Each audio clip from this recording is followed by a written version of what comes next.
Everyone needs time to themselves, and peaceful solitude has stress-relieving benefits. But being alone takes on an entirely different dimension when it creeps up or is forced upon you. When that's the case, the effects can be surprisingly extensive, and though different people experience distinct effects at different times, symptoms tend to become more severe and persistent the longer one's isolated. When someone is involuntarily confined to one space indefinitely for days, weeks, months, or even years, alone and without productive tasks, their body will likely undergo numerous changes. Let's take a look at what may happen and why. Early on, stress hormones may spike, and as time passes, that stress can become chronic.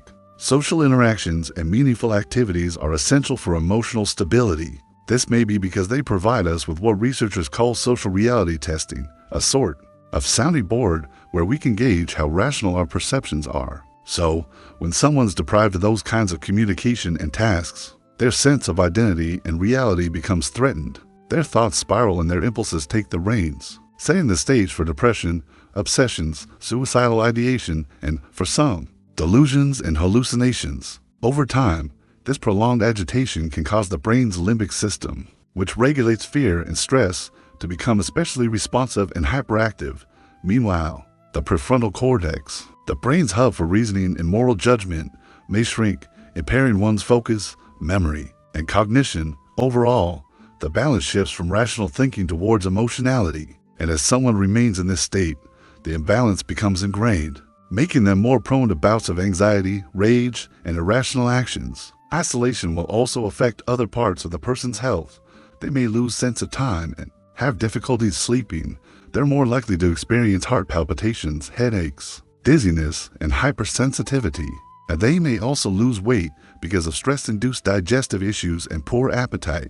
One can attempt to cope by establishing the healthiest routine possible under the extreme circumstances, including robust exercise, reading, and writing. But that can only do so much. The United Nations, many human rights organizations, and experts classify this kind of forced, prolonged isolation as torture, and yet it's something imprisoned people. In many countries in Europe, also called solitary confinement or restrictive housing, the practice is most common in the United States. In 2019, more than 120,000 U.S. prisoners lived in solitary confinement, spending 20 to 24 hours a day in mostly windowless cells spanning roughly 6 by 9 feet.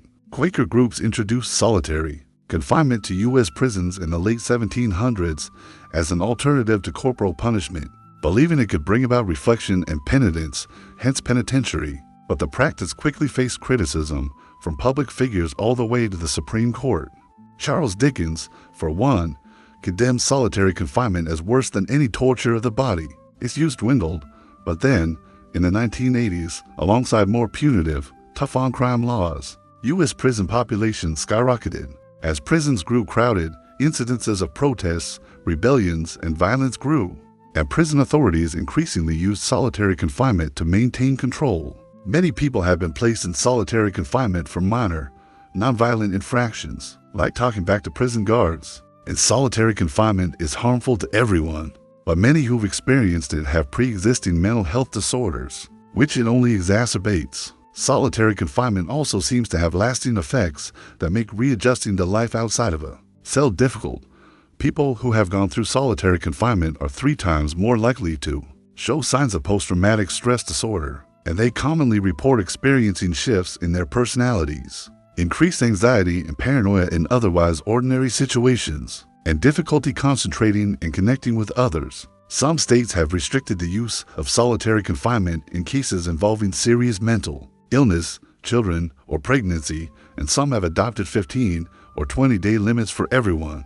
But laws that regulate solitary confinement aren't always enforced, and prison authorities have created loopholes. Yet solitary confinement does immense damage that is contrary to rehabilitation, while failing to reduce prison violence.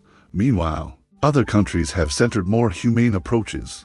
Norway, for example, imprisons far fewer people per capita than the U.S. while spending 5 times more per prisoner on accommodations, classes, and work release programs. Norway also sees far fewer people return to prison after release, with one of the world's lowest rates of recidivism, indicating we tend to get better together.